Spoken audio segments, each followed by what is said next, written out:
This morning I want to preach on the subject, life on purpose.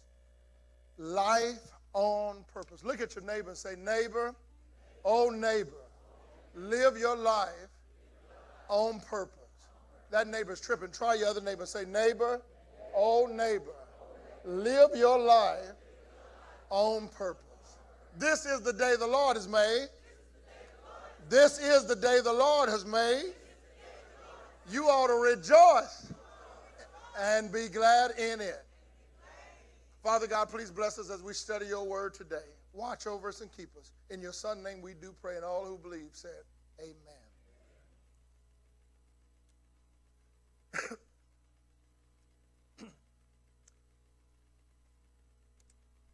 From the beginning of time, everything that God makes, he makes for a purpose.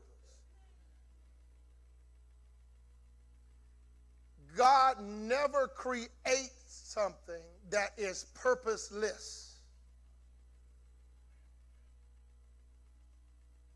Everything that God generates is generated with an express design and an express purpose. When God planted the garden in Genesis chapter 1, he told a tree, be the best tree you can be. And inside of you, I have created more trees. Because every tree has a seed to produce another tree. God only created one tree. And now it's the design of that one tree to create more trees. God created a cow for the cow not to just be one cow, but for that cow to create a herd. God created a fish not to just be one fish isolated with no purpose wandering through the water. He created that fish to eventually to create a school of fish. Everything God creates, he creates for a destined design purpose. And he plants inside what he created what he wants that creation to be. Okay, this side right here is sleep. Y'all go to the deli and get you some coffee. Let me try y'all. That inside of you, God has already placed inside of you the greatness he wants you to be. He's just waiting for you to tap into the greatness that is not external. He's waiting for you to tap into what's already inside of you to let that flourish forward instead of you just being an isolated individual. Let me say this, that you were not placed here on earth just to make a check. Okay? You were not designed by God to work, to retire, to pay off your house, to sit in an easy chair and wait for paralysis and dementia to come in and die. You were created for greatness. And the reason you're not saying amen, because you've never seen greatness in you. So you think I'm not talking about you. You think I'm talking about the person behind you. No, I'm talking to you. Because if God created me, it must mean God loves me. And if God loves me and I did not die from all that I went through, it must mean God has a purpose for me. And since God did not take me out when that person mistreated me, when that disease caught me, when that issue showed up, it must mean that God has something for me to do that I am waiting for it to be revealed in my life. All right. Y'all don't want to have church this morning. Here it is. That your purpose is not just for you to be wealthy. Your purpose is for you to duplicate greatness in somebody else that you have found in yourself. Okay, y'all This is tough. When we read Romans chapter 15, it's amazing that every time the Apostle Paul closes out a book that he has written, he always closes it out with the idea that I'm finished. When he dies, he says, and we mistakenly, as pastors, we bring this up at every funeral, for he's fought a good fight, for he's kept the faith. That joker ain't been to church in 100 years, but we still say he fought a good fight and he kept the faith, trying to make the family feel good. But when Paul said it, Paul was simply saying, I've done everything God told me to do. And now I'm ready to die. That the greatest problem with living is to live with no purpose. And even worse than that, it is terrible to die full of potential. Let me let that marinate. When I die, I want Melanice to cry a little bit.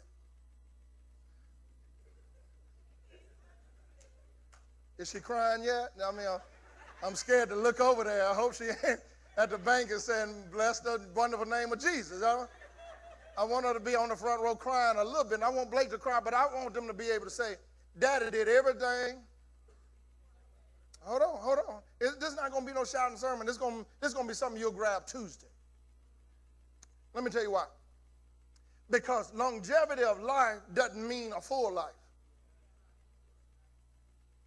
Maybe God is letting you live because you're too selfish to share the treasures he put inside of you.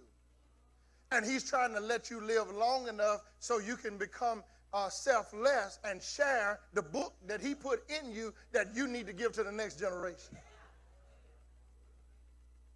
Okay. Because the richest place in the world is the cemetery. Because in the cemetery are books that never were written, cures that never presented themselves to a scientist, answers to questions that were never asked, and the potential to bless the next generation better than they had fulfilled themselves. Catch this. Paul says in Romans 15, verse number 23, I'm finished. And your life expectancy and your lifetime has nothing to do with how many days you are here on earth. Because Jesus said, at the age of 33, it's finished.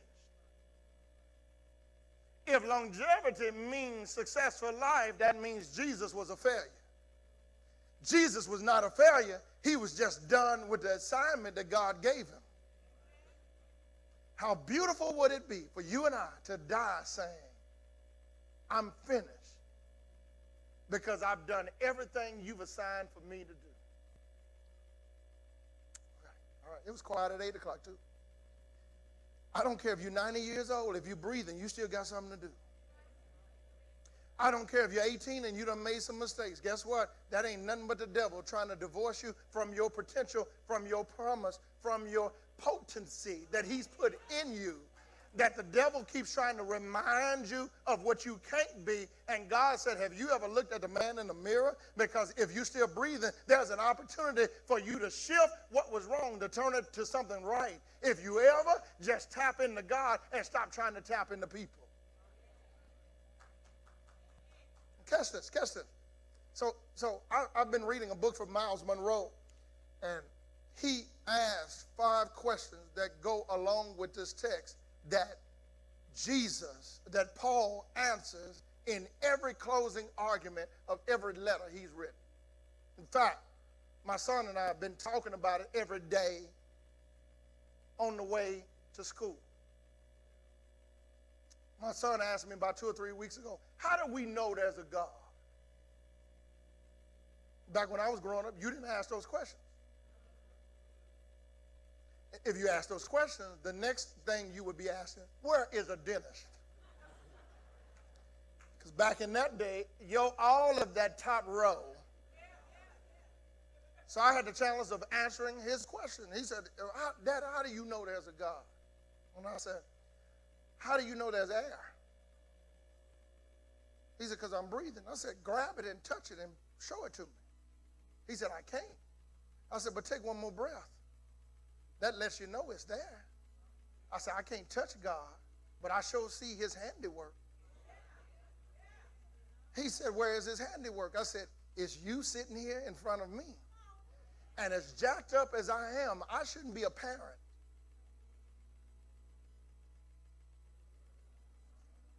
I said, I ain't worthy to be your daddy.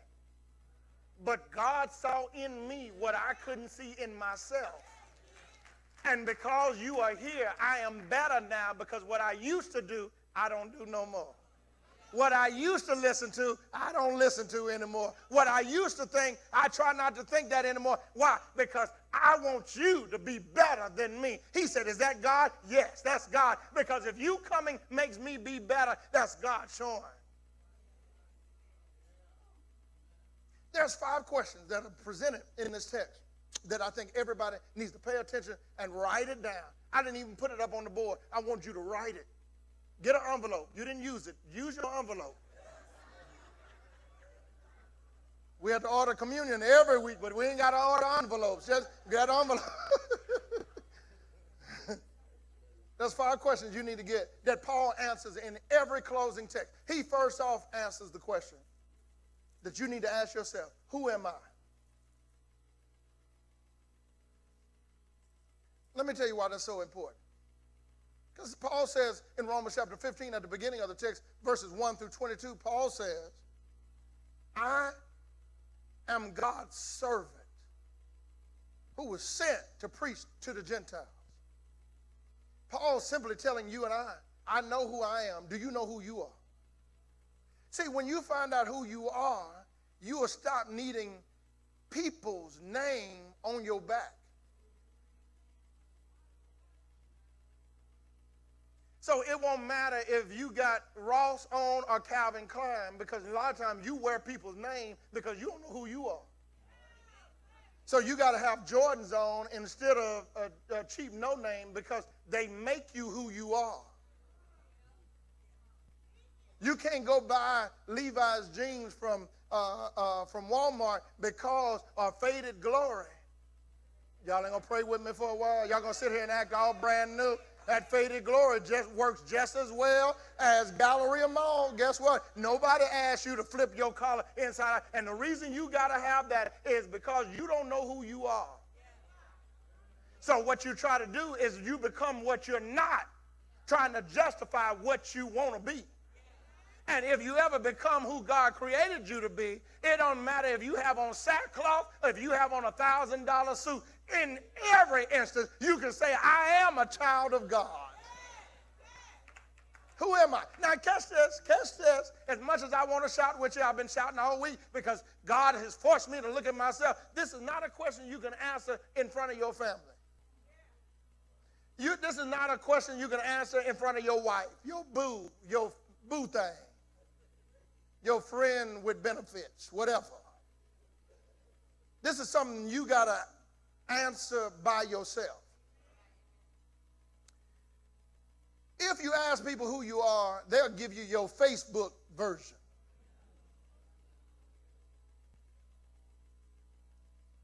When you ask God who you are, he always tells you what you can be instead of what you currently are. How do you know that? Because the book we're reading from this dude by the name of Apostle Paul was a serial killer.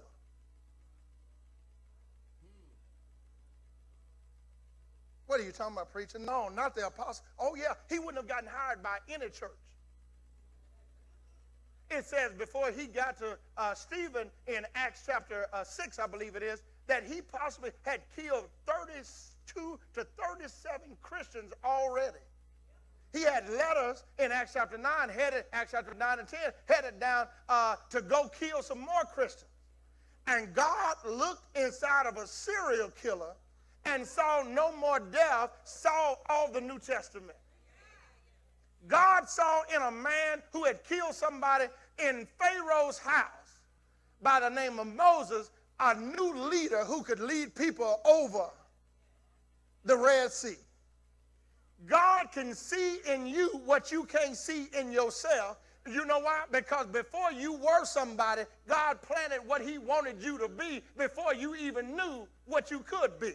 But in the process of time, the devil tried to redefine who you should be. So he tries to divert you from your purpose because he knows if he ever gets you on purpose, you will change a generation. Have you ever gotten up out of bed and told the devil you're going to have hell to deal with today? Because the worst mistake has ever happened. God, let me see one more. And that's what Paul is simply saying to us in Romans. He's saying, I know my assignment. I know who I am. I'm not trying to be the greatest preacher in the world. I'm not trying to be the greatest writer in the world. He says, I'm here to save the Gentiles.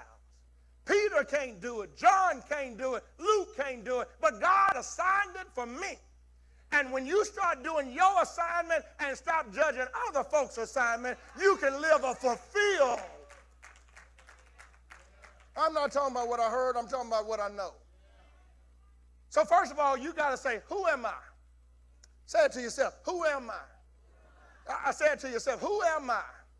Now, don't answer me right now because we have another class for that. But while you by yourself, you need to get an answer to the question of who you are and who God made you to be. But not only do you need to ask the question, who am I? You need to answer for yourself, where did I come from? Paul says, I know where I came from. I was generated from God. I was bathed and born again through Jesus. He says, I was circumcised on the 8th day. I was taught under Gamaliel. I got dual citizenship under the Jewish law and under the Roman occupation. He said, God created all of this before Jesus arrested me for me to walk in my purpose. Okay. What do you mean, preacher? That what happened to you that didn't kill you was meant to bless somebody else. I told the 8 o'clock service, my first sermon, when my wife and I got married 20 years ago. I didn't want to preach. In fact, I rejected anything to do with church. The reason I went to Southern University was to get away from church. It wasn't to go. I told Mama I want to go learn. They had a program. They had an engineering program that I was interested in. Ain't nothing about math I know how to do. I mean, 2 plus 2 is about as far as I'm going. It is 5, right? I mean, that's about as far as I can go. So I told Mama and Dad I wanted to go learn engineering. It wasn't that. I was trying to get away from church and church people. I didn't want nothing to do because I saw how they treated my daddy. I didn't want to have nothing to do with this church folks. I mean, folks smiling in your face want to take your place. And I didn't want to have nothing to do with that. And when I went to college and messed around and lived a good life until I found myself in the pig pen, far away from home, and had to come back home. And when I got back home, I did everything I could to not do Jesus. I started a business. Me and Dr. Doolin, who preached last week, we had a limousine business. We were not even old enough to have the license to do driving where we could drive other people. We were 21, 22 years. We were driving people all over Dallas, making good money. And eventually, one day, because we couldn't afford to get refinanced to get a newer Lincoln, y'all remember when they shifted it over from 1989 to 1990? Okay, y'all don't remember that Lincoln that had them long back lights? And then when they went over to 1990, everything started rounding out a little bit. Well, one day we were taking some folks to the prom, and a new limousine came past us, and we heard them say, we should have got a limousine like that one. So I rolled down the window and said, I tell you, you can get in there right now. Business was over. I owned a barber shop and tried to put a car wash in it way before it was popular. had a business in DeSoto, and right when I was about to sign on a new tenant place, the price went through the roof where I couldn't afford it. Right there off of Hampton, Hooper, you know where I'm talking about, right next to Hampton Road Baptist Church. And it fell apart. And I asked God, why is everything I'm trying to do not working? He said, because this ain't what I want you to do. And I stopped, and my daddy had a brochure for me to go to seminary. And he handed me that brochure. And when I did that and started going to school, a piece, you want to know why you're frustrated? You want to know why you're making more money but got less at the end of the month? You know why you got a new house and still can't sleep? You know why you got a new car and still don't have no drive? It's because you can get stuff, and if you still don't have purpose, you're still not fulfilled. So somewhere along the way, you got to ask yourself, who am I? Where did I come from? Because if you don't know where you came from, people will tell you what you ought to be because you're ignorant of how you were created. Okay. One thing Obama says in his book, the first thing he had to get over was that people called him a child out of wedlock. Not only did he say he had to get over that, he had to get over being a biracial family of a birth child. He didn't know to hang out with the black kids or the white kids. He didn't know where he was until he found himself in God. And he said, since God created me, regardless what group accepted me, I've been accepted by God. I don't care if my hair is kinky. I don't care if I'm black as the morning sun. I don't care what I look like. I don't care. Whatever you might do, I might be ugly and I might be black. Until you do right, y'all. This is wrong service, y'all. Till you do right by me.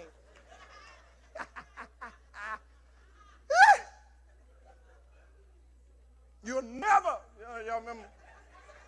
And Mr. just froze, didn't it? Y'all see Mr.? Why is this important? Why is this important? Why is this important?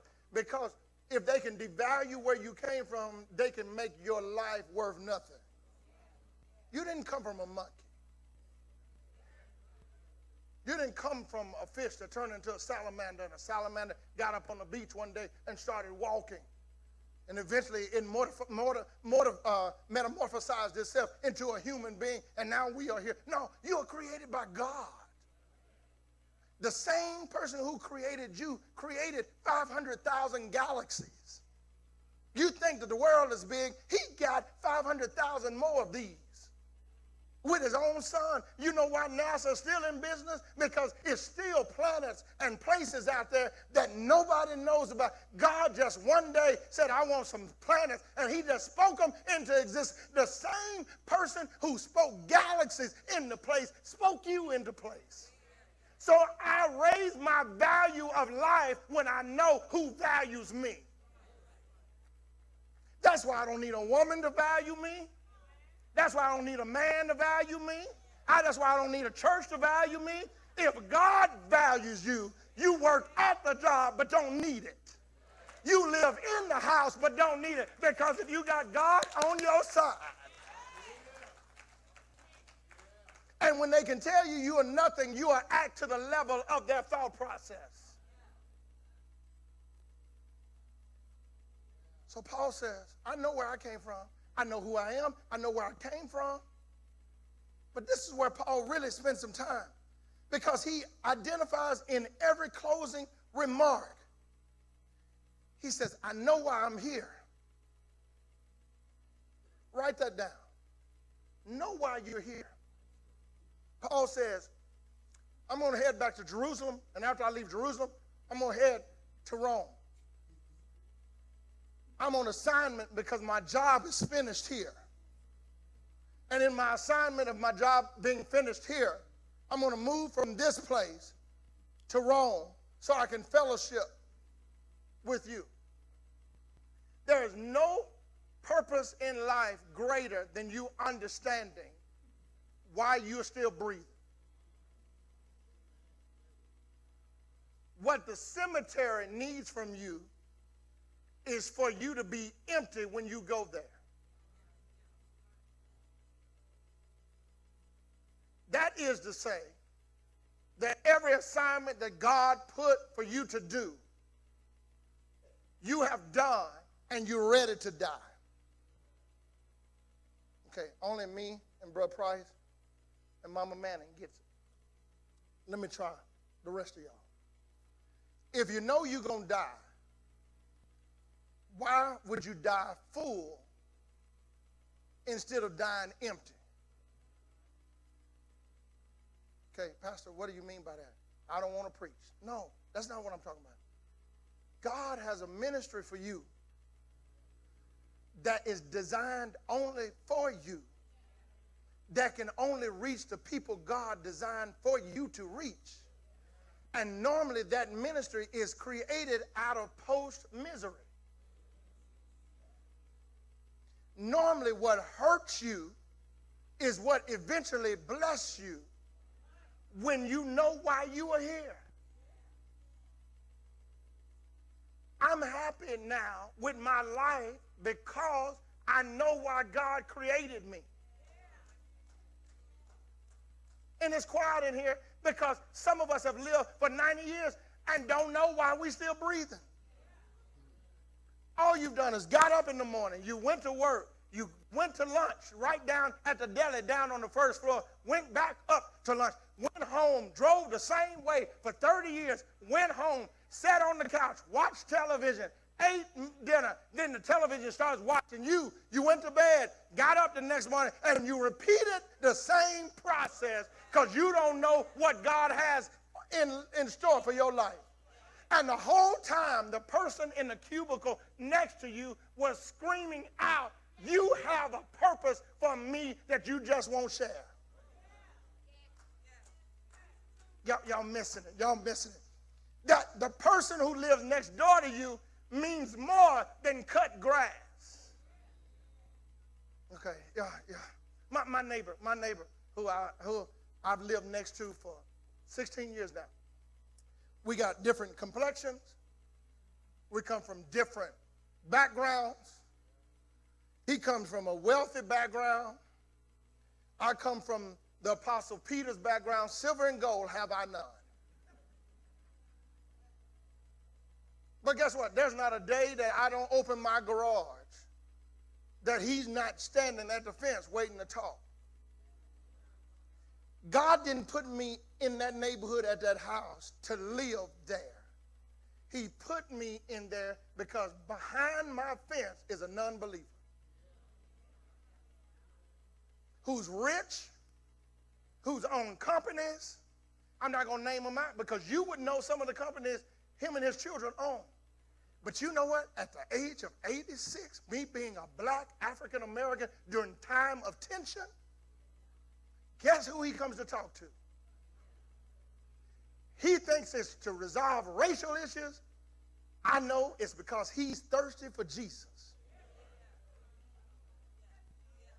Y'all missing this thing. He worries about me being on time to church more than I am. If I don't go out to the pastor's breakfast on Sunday morning, we meet at I ain't gonna tell you what time, but a group of pastors meet for breakfast and pray over services and all that stuff. And if it's one Sunday I don't go. When I get back home, why were you late to Oak Gardens? I mean, what is something going on? Everything all right? He's more worried about church than I am. You know what it does? It creates an environment for me not to just say, I live here. God put me here because I'm the only one who can get Jesus to him. And when you know your assignment on life, you walk through life not meandering through. You walk through life looking for the questions that fits your answer. This I didn't get it. If somebody has a question that you have an answer to, and only you have it. Paul says, nobody else could go to Rome but me. Why am I the one assigned to Rome? Because he said, y'all remember before I was a believer, I got dual citizenship. He said, I'm going to end up in Rome, and my argument to those who are in authority in Rome is it's illegal for y'all to have me behind bars because I'm a citizen of Rome. He said, I got that before I met Jesus. I didn't know what to do with the paper until I ran into Jesus. But when I ran into Jesus, I found out worthless paper became priceless. When I found out what my assignment. And catch this, in verse number 23, he says, now it's time for my assignment to shift. Just because God gave you one assignment don't mean that's the same assignment forever. Because there's nothing worse to be where God used to be. I want to be where God is. Most of our religious organizations are always spending time at where God used to be. But I want to be where God is still moving fresh.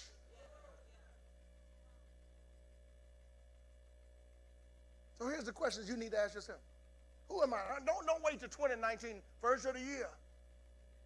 You've been lying to yourself for 50 years. You're going to lose weight. Come on, how you looking? How you looking? I'm going to start reading my Bible more. January, the devil going to have trouble with me. I'm going to lose 50 pounds. I'm going to have my Bible out. No, why wait till January when God might call your name on December 29th?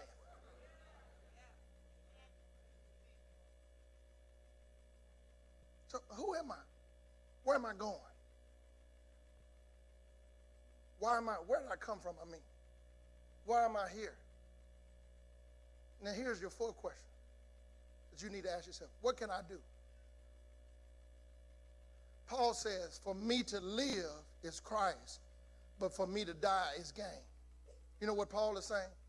If God chooses for me to live one more day, it means that God still has something for me to do. Here's the question I ask myself a lot of mornings, not every morning. But what assignment, God, do you have for me today? And when you build your walk with God, then you ought to say, God, what benefit do you get from me breathing today? Okay. This side of it don't want to ask the question. Let me try y'all. Let me try my baby. What? Because I got to go to work. But on my way to work, who needs to hear from me? In the elevator, who needs a prayer? That I'm so busy trying to get to my desk that I don't want to get involved with somebody who's in the elevator crying by themselves. That is your assignment for the day. That you ignore because you're going to be late anyway. Because you've been late for 20 years. They just don't feel like training somebody else because at least when you get there, you know how to do your job. Y'all ain't going to help me? So they just let you do 5-10 minutes late because you've been doing it for 100 years. But when you get there, after you get your coffee and after you gossip, you work.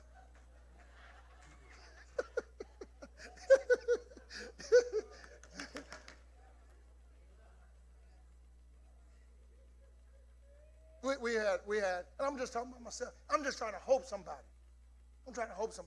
We had a young lady who used to go to church here that lived behind in the apartment. She was coming to church here. She's since moved, but my family and I were out at the mall one day, and she had 5 kids by herself. And I saw her in line at Sonic's at North Park Mall. And we went, and one of the little kids, Pastor, ran up to me and grabbed my leg. And I'm looking around, who the baby is this? Ain't mine. You know, I'm looking at Melanie. I'm just joking. And I went up to her and I said, good to see you. God bless you. And God put in my heart right then, buy all day lunch. Hold on. And I didn't do it. Come on now. And that bothered me for about 2 or 3 months. That was years ago, and I'm still thinking about it. Because I missed an assignment. I knew she needed help. But because we were trying to get to the next place, I heard God say, you're going to leave here feel like that? And that hurt me. And I told my wife, I messed my thing up on that one. I had the money. She needed it. How many times have God spoken to you about your assignment and you ignored it because your prayer is, me, God, I need a better job. I need this. God, take care of my family. God, let my marriage be great. God, let me get a better job. God, let my son, let my daughter be great. If you ever record your prayer, you'll find out how selfish you are. Have you ever said, God, use me? Let it overflow. Let me be empty by the end of the day. Let me find out what it means to say that your mercies are new every morning. The reason many of us have never seen the fulfillment of God is because you're trying to keep today's mercies into tomorrow's blessing. God said, use everything I've given you, and tomorrow I'll give you more. But the reason I can't give you more is because you keep holding on to what you think you need. So look what Paul teaches us in this text. Who am I? Where did I come from? Why am I here? What can I do? And here's the key. Here's the key that I want you to pray on this week. Where am I going? Where am I going? Paul says, I'm headed to Rome so I can fellowship with the believers. What Paul doesn't say, that you have to go read in a corresponding text in Acts chapter 26, is the way Paul got to Rome was by being arrested by the people he prayed wouldn't get him. Okay. Y'all remember in the text we just read Paul saying, y'all pray for me that the people from Judah don't get me? Well, they got him. So his prayer wasn't answered. Partially wasn't answered. He did make it to Rome, but he made it to Rome with his hands behind his back. In fact, when you read the end of Acts from Acts 19 to Acts 27, you'll find out he was on a ship, deacon, and he told them on the ship, let's not travel right now because the weather's bad. And they said, you ain't nothing but a prisoner. You ain't going to tell us what to do. They got out on the water, and the winds and the waves started kicking up. And eventually, their ship broke up off of the island of Malta. And everybody in chains had to swim to the shore. When they finally made it to the shore, barbarians came out. And because not only were they wet, it started snowing. The Apostle Paul goes out trying to make a fire. He picks up a stick, and a serpent latches onto his arm. But because he had so much purpose on his life, he didn't freak out. He didn't cuss nobody out. He didn't kill the snake. The Bible said he just shook it off. And the snake went back into the fire and died. And Paul sat down by the fire he had just made, and they said, this dude must be a god. Paul said, I ain't a god. I got purpose on my life. And he made it to Rome, and Paul says, the reason I made it to Rome in chains is this is the only way I could get into the palace. I had to go to prison to get to the palace. He said, if I had come like I wanted to come as a missionary, I never would have gotten caught with Felix and Agrippa and Nero. But I don't mind God putting me in prison so that my purpose can be fulfilled. That's why you have to back up the text and run back to Romans chapter 8, verse number 28, when it says, for we know all things work out for the good of them who love God and call according to his purpose. Paul ain't saying what he heard. Paul is saying what he knows. Because he said, my purpose is so great that even if I have to suffer for the next generation to be better, I'm willing to make a sacrifice for the next people that come along. What is your purpose? I ain't asked you what you drive. I'm asking what drives you. I don't care. I don't care. My hoopty pulls up right next to a Bentley. Yeah, I did the other night, and I looked over there and told Melanie, boy, one day, baby, one day after we dead and gone in heaven, we're going to have something just. She said, you've been lying for 20 years. We ain't gonna have nothing. But my purpose is bigger than my money. My purpose is that I don't want to die full of potential. You know what God is? God is omni. That word means all. And potential or potent means power. The hotel downtown named the Omni means we got all. Potent means powerful. When you put those two words together, you get omnipotent. That means all powerful. That name only is for one person, God.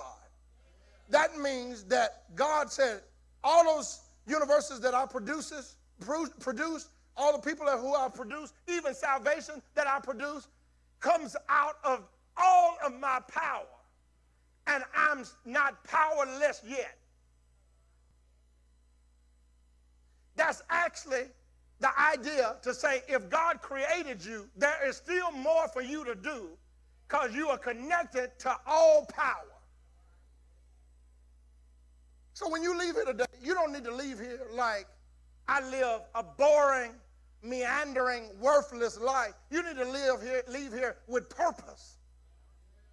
Wherever you're going, when you go to that restaurant, it might be that waiter who needs to hear a prayer from you, not your frustration. It might need to be the person you work next to might need to hear about God instead of you complaining about the boss. Your child might need to hear words of encouragement instead of words of despair. Instead of you talking about their daddy who's not there, won't you talk about their daddy who's there? That can change anything. You know what purpose is? Purpose presented itself the other night during the Alabama-Georgia game. See, I ain't doing that NFL stuff. So when I go over somebody else's house, and if they ain't before the calls, I'll watch it there. But I was watching. Y'all missed it, you know. Mama don't know what's going on. She just got the game on. I'm watching, you know. So the other night, it was Alabama against, if you know the story about Alabama against Georgia, last year, that same game, they were playing, and Jalen Hurts, who was the starting quarterback for Alabama, was playing a terrible game. They put in Tugalugalugaluga. Yeah, freshman. And that joker, y'all remember come on, y'all sit there, don't be acting snooty at church. He came in, turned the game around. They were losing, turned the game around, they won, and then ended up going to the championship. Same game, same teams. Tugalugalugaluga. Broke his leg. Almost at the same quarter, Jalen Hurts, who was on the sideline, came in and started playing. Here's the funny thing about the story. Every college team in America wanted Jalen Hurts to come to their school. They said, you don't have to stay there and put up with that. You come on, you can be a superstar everywhere. He said, no, I'm going to stay here because a long time ago, I was designed to be at Alabama. He said, because I can learn my best football under Nick Saban. So when he got in, guess what happened? They were losing by 14 points. Jalen Hurts came back. They won the game. And Georgia lost. Here's your story. During the interview, after the game was over, the media tried to bring up his past. That's That's what the devil does. It tries to tell you you've been divorced. You can't do nothing for the Lord. You had a baby out of wedlock. You can't do nothing for the Lord. You've been in jail. You can't do nothing for the Lord. You used to be on drugs. You can't do nothing for the Lord. You used to drink. You can't do nothing for the Lord. But the Lord said, I know what I put in you. And what's in you is greater than what they say. And Jalen Hurts said this. He said, no, I stayed here. You ain't going to bring up what happened last year. He said, that's gone. He said, my purpose was to stay here so that if I ever got another opportunity, I could step in to my purpose and you could see my worth. Y'all not going to help me here. That God has a way of opening up a door for you to step in your purpose so the world can see your worth. You are worth something. You are great. What's in you just has to come out of you for the world to see God has anointed you for greatness. So I don't care what they say. People who've come to this church after years where we have two services like this might not have remembered when we were at the hotel with 50 folks. People who saw us in the hotel said, you'll never be nothing. But until the hotel saw something was different about these people, favor follows God. And they started telling other folks, if you want to go to church, you ought to go down and meet these folks with no name. Y'all not going to help me here. And even start passing out our pamphlets up into the rooms. And sometimes we would have folks from the room come down with shorts on, with luggage to worship with us. Because when you are in God's promise and God's purpose, God opens up doors. And that's not just for me, that's for you. Who is in here that has not started living your best life? I'm going to leave it right there. Start living the life God has called you to live. I don't care what you do. If you working, picking up trash, smile while you're doing it. I don't care if you vacuum floors like the staff and I do every week here at this church. We clean up because we want you to walk into a place that looks like it's purposeful.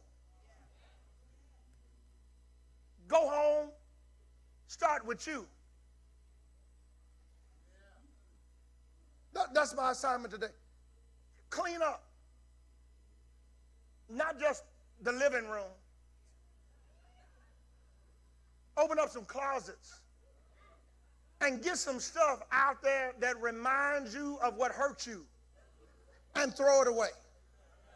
Start over. Get your garage straight where your garage can be for cars. Okay, y'all ain't going to help me here. Because all you're doing is trying to hold on to your past that hurt you. And start fresh and say, God, put into me my purpose. Use me, Father. Use me, God, so I can bless somebody else. And when you're dead and gone, people will still talk about what a blessing you were, even when your feet are not still on the ground. So this week, those 5 questions, I hope you wrote them down, because I intentionally didn't put them up on the board, because only people who want to do better work towards being better. If I handed it to you, it ain't worth nothing. But if you got to work for it, you appreciate it. My first car, I didn't appreciate it because it was given to me. I washed it, but I didn't change the oil. I got my own car that I paid for, Brother Crickland, and I stopped washing it and I started changing the oil.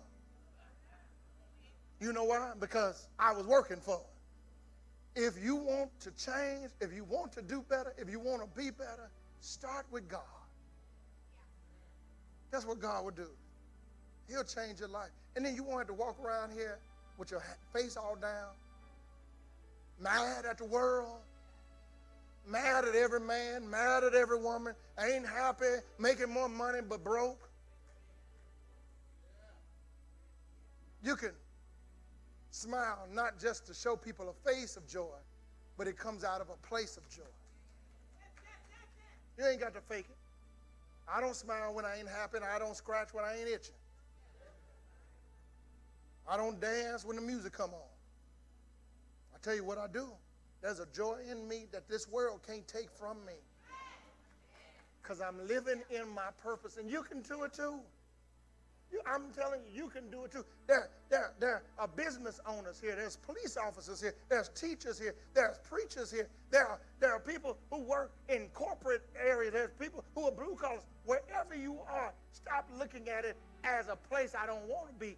Put it as a place God put me to be, so I can show the world that I'm worth something. I'm going to pray for us right now.